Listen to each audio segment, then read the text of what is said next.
कढईमध्ये आपल्याला तेल घ्यायचं आहे, जिरा राई टाकायची, व्यवस्थित मस्त तिला तडतडून द्यायची आपल्याला। बघताय तुम्ही।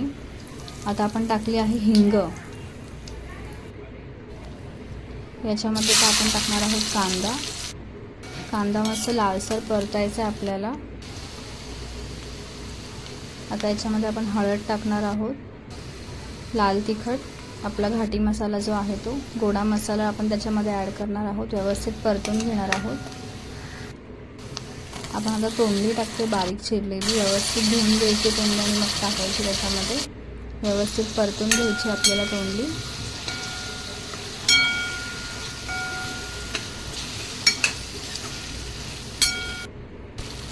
थोडंसं मीठ टाकायचं चवीपुरतं आणि वाफ काढायची आपल्याला। झाकण ठेव। झाली आपली तोंडलीची भाजी रेडी। कशी झाली मला नक्की कळवा।